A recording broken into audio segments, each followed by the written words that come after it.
Hey guys, it's Soldier Girl. This is my part 2 to how to make more money on OfferUp or apps like that.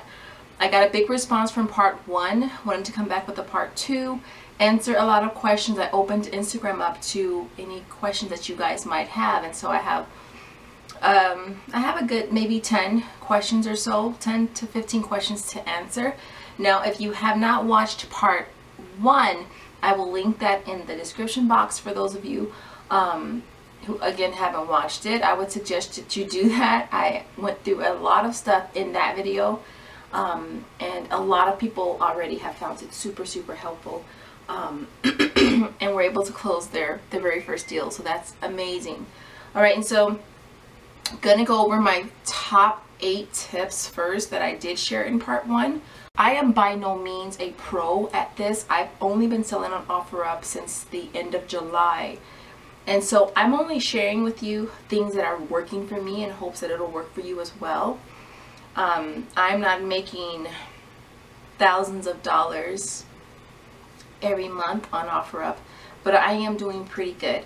All right, and so the first and most important thing is going to be presentation. All right, presentation is absolutely everything. It's what's going to drive a person to your page to check out what you have to offer. So when taking your pictures, keep in mind the lighting. Make sure that you're looking at your background, what's in the background, and then also making sure that you crop out whatever you don't want to be in the picture. I would say only include in the picture what's for sale. Try not to picture anything on the floor. I know that a lot of the larger bundles may be set up on the floor, but just make sure that your floor is clean. Make sure that your your baseboards are white. Just make sure that it's clean when you take your pictures. And then second is your description box and your title. All right, that's going to tell the potential customer what you're selling. All right, so in your title you want to put the item, ounces, cents, count maybe, and then the price. All right, your description box is going to include everything else that you want the customer to know about the product that you're selling. You really want to be as descriptive because you want to cut down that amount of time it's going to take that customer to ask you a question, you to respond back to them. Now, if you would have included that in the description box, they wouldn't have to ask, they would already know. I also put in my description box, I also put no trades, no holds, and bring exact change. And then I also give them a general area of idea of where I live, not my address, but just an idea of I live right here, you know, in this area. And then I think that's basically it with the description box. I will sometimes include how many sets I have available as well. The next thing is pricing. I get questions about pricing all the time. I think that's my number one question is, how do you price what you're selling? A lot of you guys don't want to overcharge a customer. Only way that I feel that you would overcharge a customer is if you're charging more than the item retails for. That's the only way I feel that you would overcharge them. But the general rule of thumb for me as far as pricing is to take the retail price of that item, cut it in half, and start there. So if a particular product is $5, start at $2.50, and you could go up from there anywhere between half price to retail. There are people that do sell their stuff for retail price. I think it's ridiculous, but there are people that would buy it for retail price. And so that's how I do my pricing. Now when it comes to bundles, I do that for each individual product, and then I come up with one figure, and I charge that. I will sometimes upsell my bundle just to allow for people that do want to kind of haggle with you back and forth. But I tried doing that with a bundle, and I wanted to sell it for $30. I decided to raise it to $35 to allow for hagglers, but I ended up selling all my bundles. I think I had 4 or 5 of those bundles, and I sold them all for $35. So that worked out really good for me. Certain products, I want to stay closer to retail, maybe $1 or $2 away from retail. That would be laundry products and paper goods. Those are the 2 products I try to stay closer to retail. I probably will try to knock off $2 or $3. There are other products that I may not want to charge half price. I will again go closer to retail, which would be some of the higher end makeup products or skin products. The next tip is going to be your response time, you guys. Your response time is so crucial. People really appreciate and value the fact that you get back to them as soon as possible. The longer that it takes you to respond to them, better believe they've already hit up a few other people, and those people are going to get the sale if they respond sooner. So take that into consideration as well. I know that we are all busy people. We have lives, we have families, we have responsibilities, we have jobs. But again, if you're selling something on an app like this, you need to be available. You need to be able to respond to people as soon as possible. And so that's also important. The next thing is going to be your availability. Be available, okay? A lot of times when people hit you up to purchase something, they really want it right away. I know that with the exception, we do have some people that might say, okay, we'll wait till Friday. I don't get paid till Monday and such. But for the most part, people that contact me, they want it right away, all right? And so be available as much as you can and as soon as you can.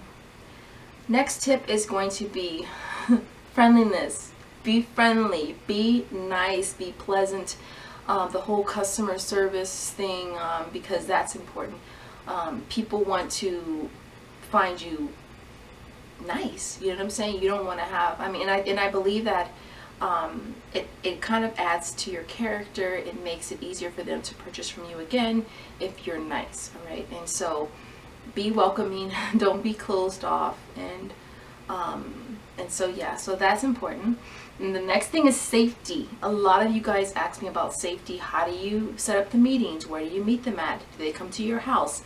A lot of my regulars come to the house. I have no problem with them coming to my house now.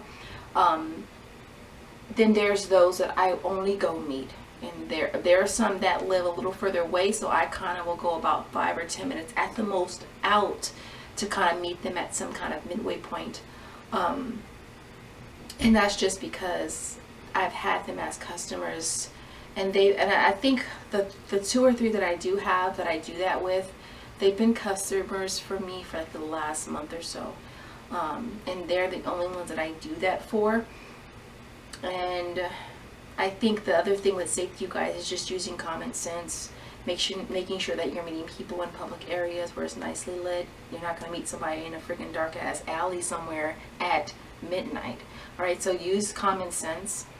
And for me, for the customers that are my regulars that come here, they basically, I make sure that they message me when they're on their way. I get their order ready. It's sitting next to the door. When they call me that they're here, I run it out to the curb. So it's pretty much easy peasy.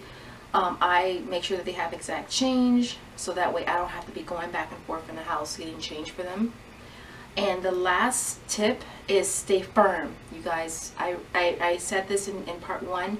Stay firm, all right? Because you negotiating with them and lowering your price is cutting into your profit, all right? I'm going to talk about profit in a few minutes, but stay firm with your pricing. You guys know that we invest a lot of time, energy, gas, time away from our families to coupon, and so just stay firm. I've said before, I would never ever sell something for what I got it for. And so yeah, and so now I'm going to go over the questions that I got from Instagram. Let me try to think of a couple that are off my head though really quick, that are not on here, that I wanted to touch on. I said no trades. I say no trades. Trades is basically, a lot of times I do get a trade with a question mark. It's normally when I'm selling diapers, and that's a higher priced item.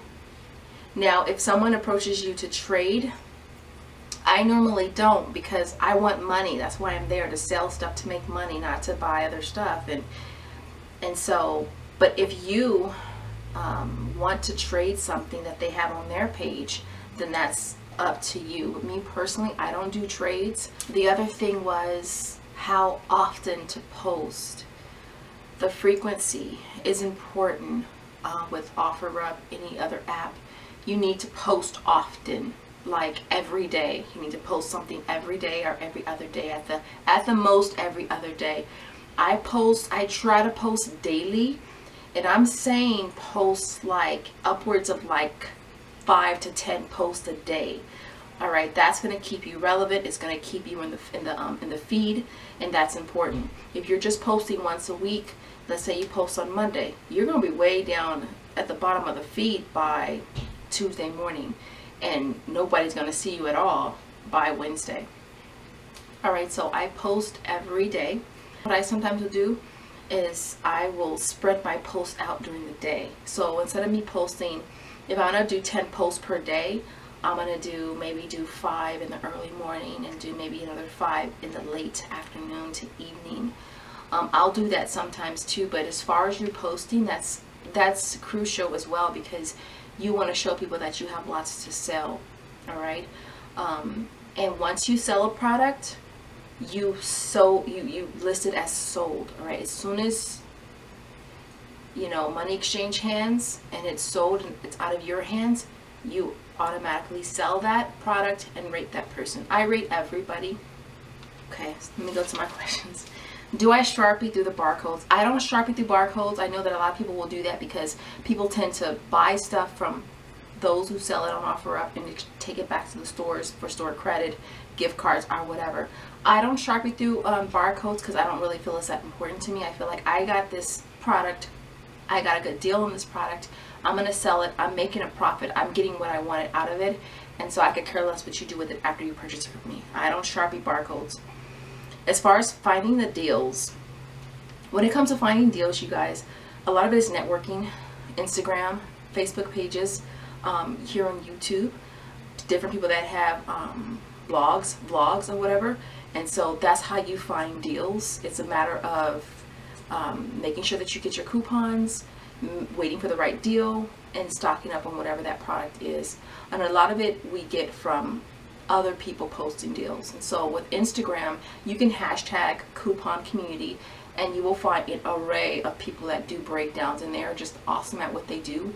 I do breakdowns every so often, but there's people that that's what they do. They just do breakdowns. And so follow a few people on there, and they'll help you find the deals. And then once you get really good, you'll be able to find your own deals.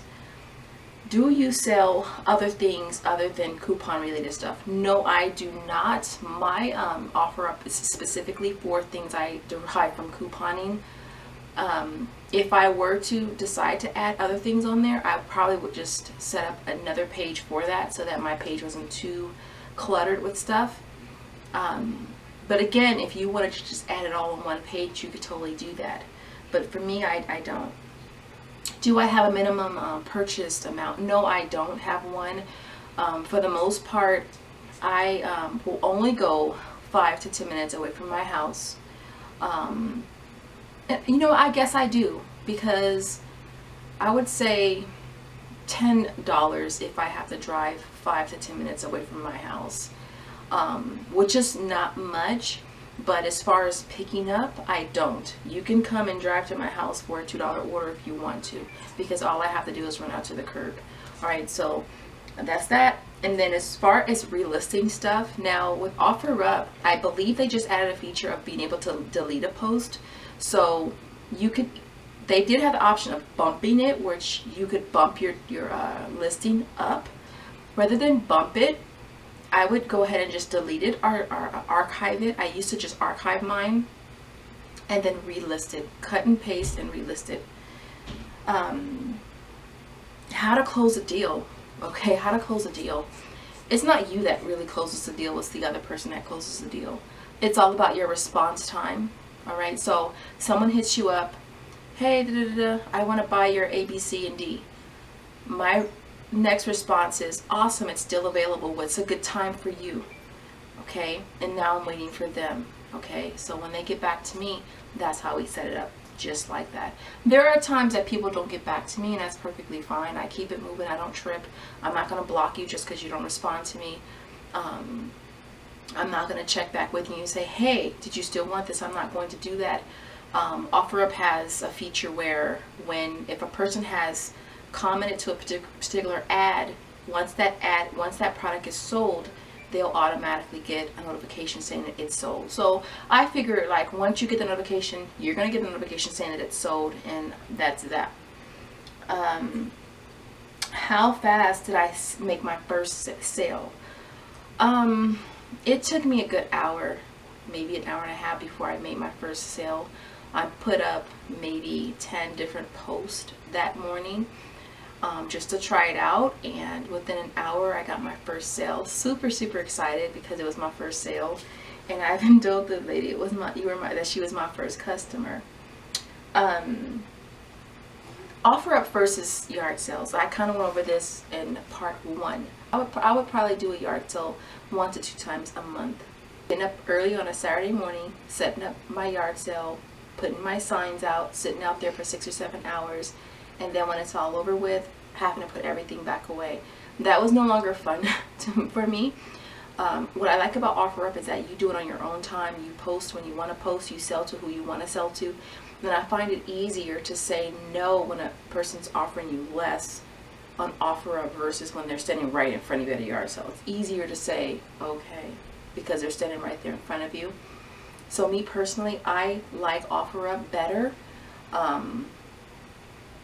As far as money wise, with yard sales, you're going to get this lump sum amount at one time, versus with OfferUp, you're getting piece by piece by piece throughout the day, throughout the week. Alright, so, but I do make more on OfferUp than I did yard sales, because with yard sales, I only did it once or twice a month, and with OfferUp, you're selling every single day. You're making sales, and so I do like OfferUp better than I do having yard sales. And not just that, when the weather is, when it's hot as heck outside, you have to sit out there in the sun. You really can't have yard sales when it's raining or when it's cold, and so yeah. Have I had a what the hell moment yet? I haven't really had a what the hell moment yet. I had one person ask about buying some diapers. They were offering me $20. I'm sorry, they were offering me $15 for a $20 box of diapers. I said no, I can't take that. I can only accept $20 for this box of diaper that's retails for $25 at Target and Walmart. She kind of went into a little like rant, like, oh my gosh, like that's all I have, my baby need diapers, so can I get it, like, or not? I'm just like, are you kidding me? Like, I didn't even respond to her after that, and I didn't block the person. I didn't respond to the person after that. And then the next day they were like, hello, like, are you still there? And I didn't respond, and then I sold it that day. So yeah, but other than that, I haven't had any other like what the hell moments. I've had a couple people say, ask about something. I say, yes, it's still available. Well, can I get your number? Get my number for what? Like, what you need my number for? For your address. So why don't you just ask where you want to meet at? And so I've had that. I would never suggest you guys give them never give your phone number to anybody on OfferUp. And if you don't feel comfortable, don't sell to them. As simple as that. Because there's always going to be little red flags, and that was one of them. Like, why would you ask me for my phone number instead of just asking me where you want to meet at? And so yeah, my top selling items are going to be paper goods. Okay, that's toilet paper, paper towels, laundry products. Tide is my top seller, then Gain. Fabric softener, my top seller is Downy. I sell more liquid than sheets. I don't sell bleach too much. I always include bleach in my bundles though. What else sells good? Body wash sells really good. Shampoo and conditioner both sell really good. Toothpaste, mouthwash, toothbrushes sell well. Cleaning products sell well. Air fresheners for Breeze sells really good. And so yeah, those are just a list of my top sellers. Diapers always sell good. The next question is, do you need a business license to sell on OfferUp? No, you do not. And I think that was basically it for all the questions that I've gotten. I hope this video was helpful for you guys, because my only intentions is to help you guys, provide for your families. For me, couponing has totally saved me. I've been unemployed for a little over 2 years now, and in that time I had my son, and it's provided for me. And then with me now being able to do, OfferUp, it's just really just providing for me. And so my goal is to, doing these videos, is to help you provide for your families as well. And so I wanted to kind of share with you guys something that I started doing this month.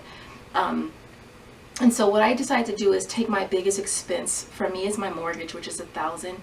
And so I decided to divide that by 30 days and see how much I'd have to put aside each day to pay my mortgage for next month. Those of you who follow me on Instagram and Facebook, you already know this. I've been kind of keeping you guys posted at how that's going. And so for me, my mortgage is $1,000. I need to put away $33 a day to pay my mortgage December 1st. All right. And so each week I should have $231. That will go into my savings, and whatever's extra goes into my checking. So that's kind of how I've been doing it. This is my second week. I met my goal first week. And so I kind of just wanted to challenge myself to see if I could really do this and if OfferUp could really pay my mortgage. So I encourage you guys to pick a bill, pay your rent, pay your mortgage, pay your car note, pay your car insurance, pay your daycare services, pay off student loans. Make this work for you, because with OfferUp and apps like that, we get a little bit at a time, and it's easy for that money to go faster because it's in increments. It's easy for you to blow through it and you didn't realize you just spent all you made the day before. And so this is something I decided to do to kind of allow it to work, really, really work for me. And so I encourage you guys to pick a bill and let OfferUp take care of it for you. So I will leave it there because I can't think of anything else to add. But if you guys have any other questions, leave them in the comment section, and I will see you all in the next video. There probably will be a part 3 if you guys still have questions. And so yeah, you guys have a beautiful day, and I'll see you guys all in the next video.